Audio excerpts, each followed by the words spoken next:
Hello and welcome to the second in a series of tutorial videos for Commands and Colors Napoleonics Vassal module version 5. In this video we'll walk through the tutorial game that's bundled with the module. You might want to load the tutorial game and scroll through it along with the video. So I'm starting at the stage where we're about to load the tutorial. On screen you can see that I've started the module and I'm in the Vassal Welcome wizard. If this is the first time that you've started the module, then your default option will be Load Tutorial. If, like me, you've used the module already, then that option is available at the bottom of the list of options. You might already have disabled the wizard, in which case you can find this under this option to load the tutorial game under the module's Help menu. Now, the loading of the game might take a little while because it's a full game. Normally, initial games or shorter log files load in a little bit quicker. As the loading and saving of games is a memory-hungry activity for Vassal, at some point you will need to adjust a preferences setting, and you may need to do that to load the tutorial. So the tutorial's ready now, but I'll also show you how to do that particular setting as well in preferences. If you go to the file menu, so we're just loading the tutorial up as Solitaire at the moment first. Yeah, join as Solitaire because it's better for viewing of the tutorial. And there we go to try the preferences setting. So on Macintosh it's settings under the app menu there, but on Windows and I think on Linux it's under the file menu and it's called preferences. And that'll give you the screen that's about to appear now. And there you can see just above halfway down where the cursor will be now is the JVM maximum heat size in megabytes. I've got it set to 1538. I recommend 2048 just to make sure it doesn't cause any problem. And you'll need that to save longer log files later on. If you did need to change that setting for running the tutorial, then you'll need to exit the Vassal module and reopen it and then reload the tutorial. So that's that part done. Let's get on with the game. Here we see the full game window and the mouse just mousing over the step forward button. You can also use the page down key to step forward the game log. The tutorial is a normal game log with a few parts commented to assist the tutorial. So here's the first comment, and you'll recognize comments as being preceded by this little person character if it displays as such on your machine. You can also change the way the color of the text displays. Here I've got it as red, and as you step forward the beginnings of the tutorial, it explains some of the terminology and how to do those settings. For this purpose of this video, I'm just going to skip through some of those quite quickly. So onto the tutorial itself. First, you'll notice I'm adjusting the height of the screen. I'm using the magnifying glass button at the top of the screen. Due to the vagaries of the video recording software, you don't see the drop-down menu, but I'm using the fit to height option and then adjusted the screen manually. If you're following this in the log file itself, you may need to skip forward at certain points like now. As you'll notice, some sequences are edited and portions of the playthrough have been cut out. We're now focused on the game startup panel, which is the panel where the cursor is here at the moment on the right of the board.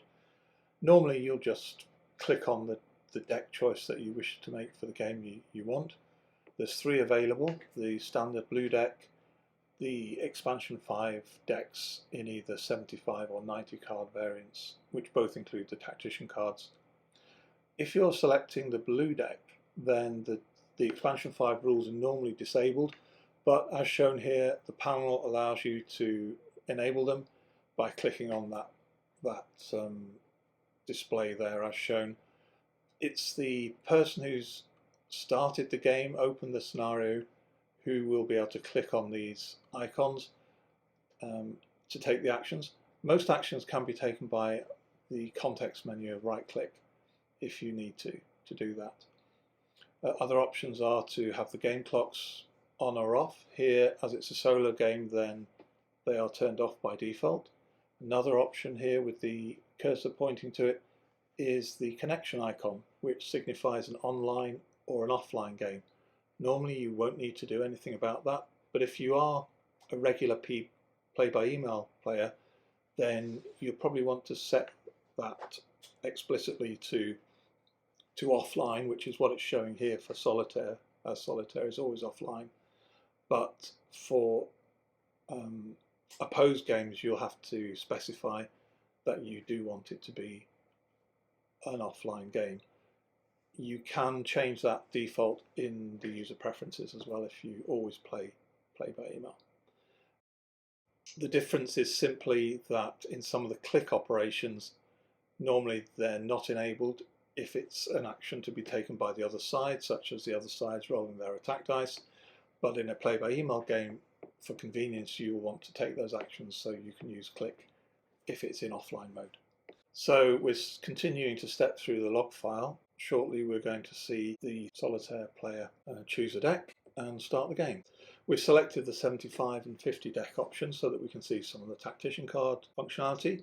And now the focus is on the deal cards button, which appears highlighted for the move first player, in this case the French side, so it's on the French side of the board. In an Allies move first game, it would be on the other side of the board. We've clicked on that, and up comes the information telling us that the cards have been dealt and who's got what cards, and it's the French first turn. So bringing up the French window, we see the cards that have appeared in that window, and also as it's Solitaire, and hopefully you're looking at this perhaps in Solitaire mode, you'll be able to see both hand windows. I'm just sizing them up now to make the screen display a little bit more convenient. Looking at those hand windows, you can see the buttons are much simplified from version 4 if you are familiar with that version, and buttons are greyed out typically if they're not available to be used at the moment. So here we see both the square action button and the end turn options are greyed out. Special options are available, but you're not likely to be using them unless special rules tell you to do so. And there's some other more standard buttons. Here we're showing the play rates, which you can bring up with the F1 key, or alternatively there's a kind of clipboard icon on the main toolbar that you're probably familiar with. There are some new features in this for version 5. Firstly, there's an iconography that just basically gives you a quick summary of what all the different counters and so on mean. It's not something you'll necessarily need to refer to, but it's there as a reference for anyone who's curious, or if there is something that's a bit puzzling for someone. Hopefully most of the play will be intuitive. So you've got 3 there, and it's flashed off now, but there is another game stats panel there which starts to come into play once the game starts. It shows you the dice rolls that have been made and various permutations on that kind of stat. So about to play a card. By default, you can see, if you compare the Allies and French hands here, slight difference between the edging around the command cards. That's how cards are shown, whether they can be played or not. You'll see the tactician cards are quite muted at the moment because they're not valid for play. We're just choosing the first command card to play. So there's a little hint there as to what action can be taken on the card. If that's obscuring your view of the card at all, just lower where the cursor is and you'll be able to see the text. There is an option to zoom the cards in hand if that's your preference. You can select that under Preferences, Game Options. So the card's been played, and now to the left of the screen we see the order tracking feature of the module, and there's 3 orders available. What we see here is that the orders have been decremented as they've been taken on the main board, and that situation is reversible if we undo orders, and we now see an error indicator appear because an order has been given out of section. That can be corrected, and we'll see that shortly. The ordering feature has some limitations, especially for multi-section cards and attached leaders, but if the error indicator displays spuriously, then after checking the situation, just ignore it and it will clear. We can see there that an artillery unit, foot artillery, has moved forward and the module has marked it automatically with no battle.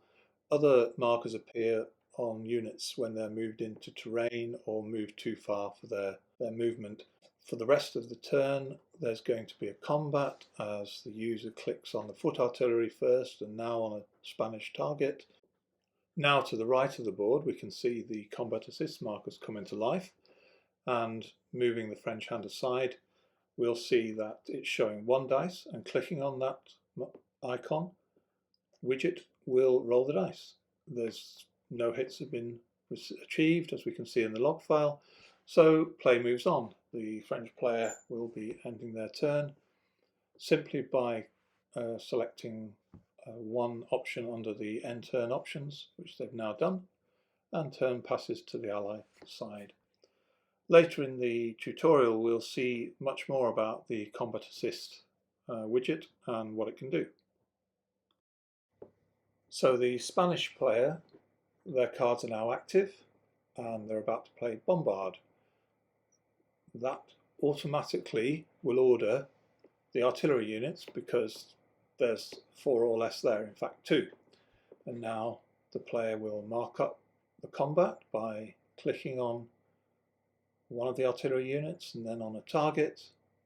We will see that Combat Assist has calculated 4 dice, they're rolled, and now there's 1 hit, and also 2 retreats, or 2 flags, which we now come on to. So by clicking on the Combat Assist widget, the French player accepts their hit, and now they have the option, because this number 2 is displayed in orange, it's the number of hexes the unit has to retreat. We know, because it's in orange, that the unit can ignore one of those flags. So if they wish to do so, they just click on the flag, either on the widget or on the unit. Having ignored the possible flags to ignore, the widget now displays that there's 1 more retreat hex required. These numbers are in hexes to retreat. And if the unit were blocked, then that also indicates the number of blocks that need to be lost if the retreat was blocked. So in this case, the player can retreat, so they drag the piece, preferably by the edge of the piece because that's not sensitive to the click. They drag it back and complete the retreat movement. The turn continues, and notice that as soon as the next combat is opened up, a no battle marker is placed on the previous combat unit automatically, as we saw in version 4 of the module. Again, it says 4 dice, and the Combat Assist widget is showing 4 dice to roll. That's also detailed in the chat log as before, and the dice are rolled, and then we see the hits placed on the line unit there. Once those hits are applied, there's a leader check displayed. That was a feature in version 4, but here it integrates with Combat Assist. We complete the leader check, and that's the end of the combat. We're now going to skip over the next French turn and move to the Allies' third turn. So we see that the Allies have got a scout to play in this turn, and they play it there. So there's 1 order only, to order the heavy cavalry and move them. But now let's look at the hand, the Allies' hand.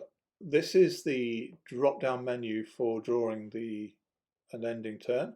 When you do that on a scout with the guerrilla action available, you get a couple of options. Mousing over that will tell you what to do, but basically you click on the chosen option to decide whether you want a guerrilla action token or the normal choice of cards that you get with the scout card end of turn. In this case, the Spanish player is going to choose the guerrilla action token, and so clicking on that choice will bring the turn to a close. Notice that the guerrilla action counter store is there now gone up to 1. The French turn is started and the French player is about to play their card. They choose to play pro right, ordering the units, 2 units. The heavy cavalry move into the woods and get marked. The combat is marked up, and straight away he knows it rolls 3 dice, 2 hits are applied, and they automatically dispose of the unit to the victory banner track. And the leader check 1 occurs, and the leader is dragged back by the player. And now on to the Spanish turn, and similarly ordering 2 units in a flank attack on both flanks. But we're going to look at the heavy cavalry, the light cavalry that's been ordered there. Notice that because cavalry has been ordered, in the Allies' hand we see a tactician card that can be played, so the edging is in its full colour, cavalry forward. As it happens, the player won't be playing that card.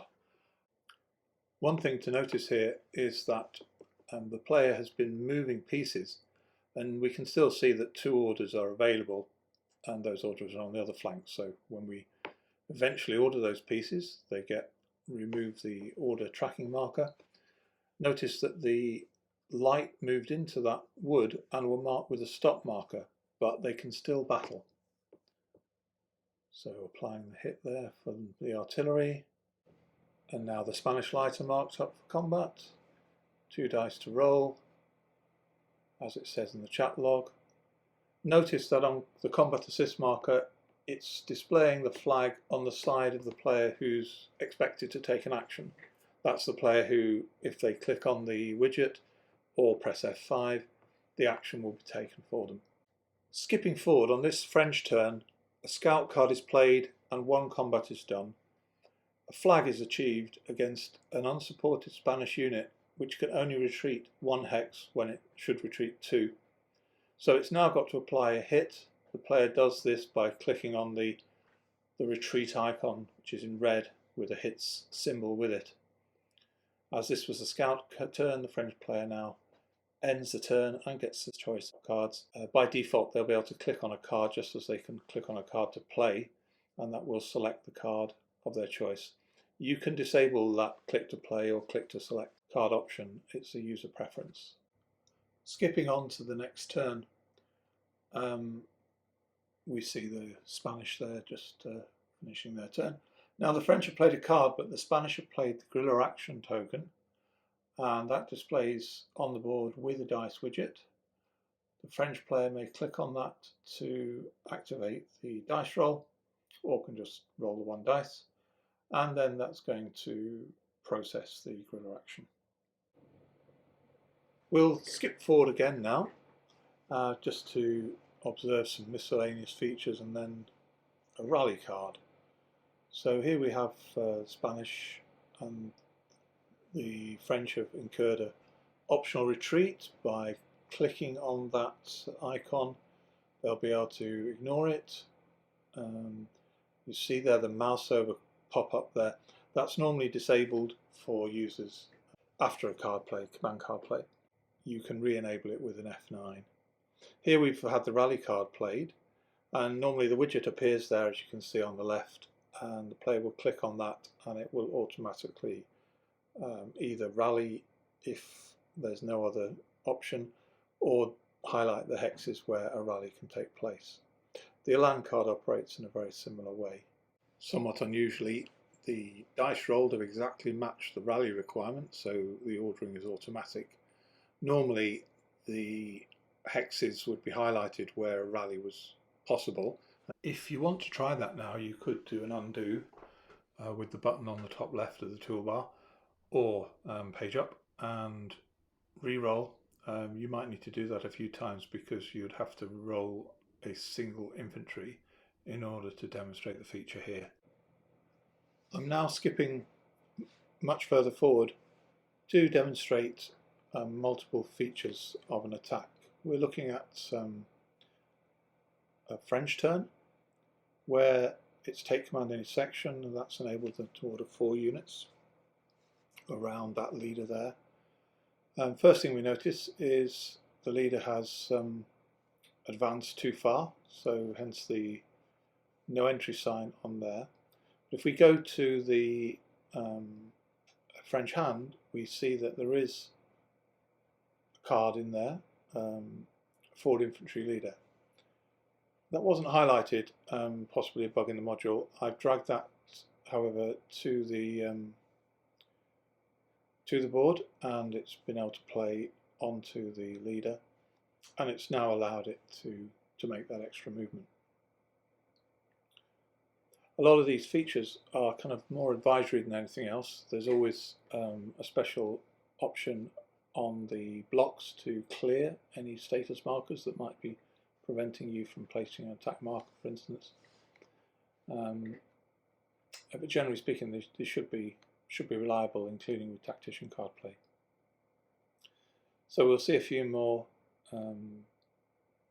tactician card plays in this turn, or at least one or two. So here's a simple combat there, and it's Battleback 4 from the Spanish Lights, who've decided not to use the Battleback card that is available, and we can see in the hand there. So they're just rolling 4, and that's been enough to eliminate the French line unit that's been attacking them there. So those hits should be taken shortly to remove the unit. And now the French attack, marked up. Now the Spanish can ignore all 4 of those retreat hexes because they have a leader and they're supported. So if that's done, the Spanish would get a Battleback 2. And they click on it. They have the Battleback 2, but perhaps they'll play the Battleback bonus, which would increase, there it goes, by 1. Notice how the units are all marked once the tactician card is played. It marks the unit that benefited. Just 1 hit, so when that is applied, there'll be a leader check, and the turn continues. Now we have some combined arms perhaps, so click on the attacker first and then the supporting artillery. It's similar for ground battery, but obviously it just has to be ranged.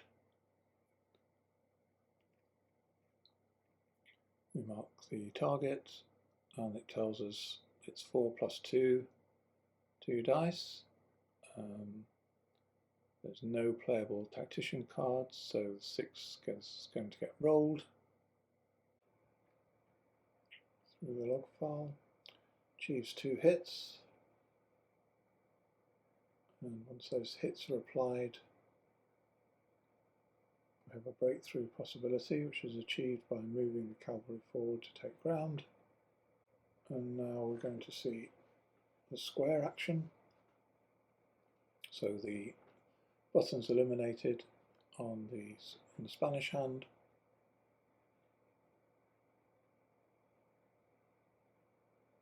And if you're following this separately on the log file, you will be able to see an icon to the side of the combat assist widget, which will indicate that a square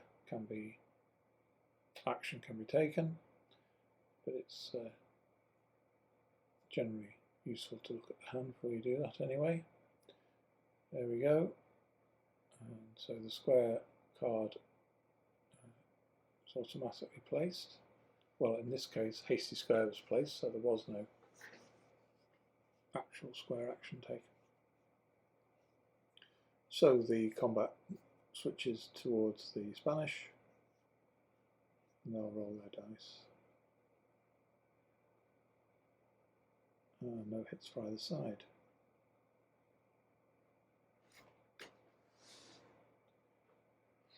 Now the turn continues, and there's going to be some more tactician card play here. So Cold Steel automatically orders the units in a position to take advantage of it. And here we see combats line up. First the infantry, and again now we see that combat assist sidebar, this time showing an icon representing a retire and reform opportunity.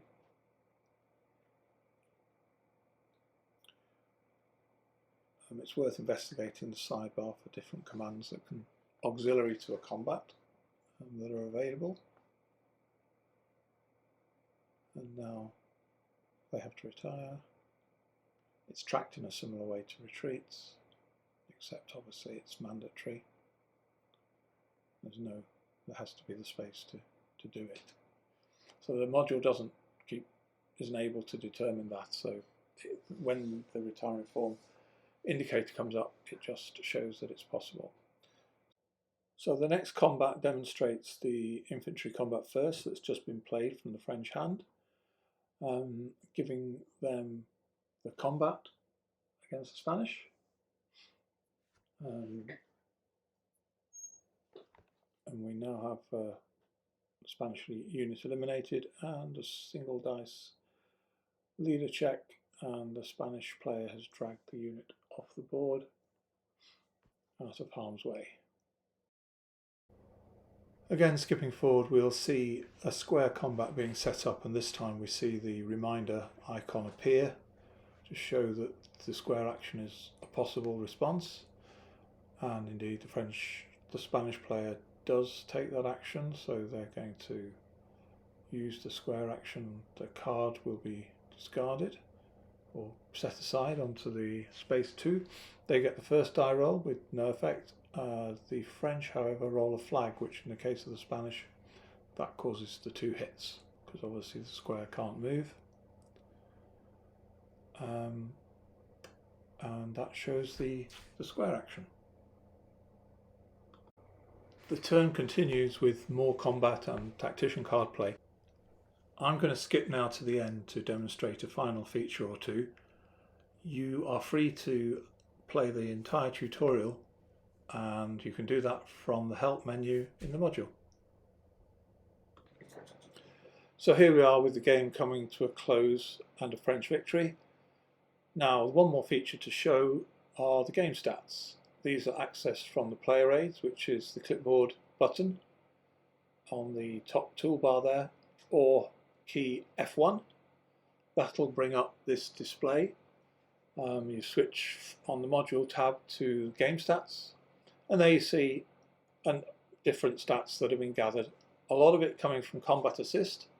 It's not necessarily 100% reliable if there's been sort of manual redos or whatever during the course of the game, but it's just a bit of fun, a bit of insight into how many orders you've been able to issue, how many dice you've been able to roll, and what different targets people have chosen for different types of combat, and obviously the effects of those on different units, types of unit and leaders during the course of the game.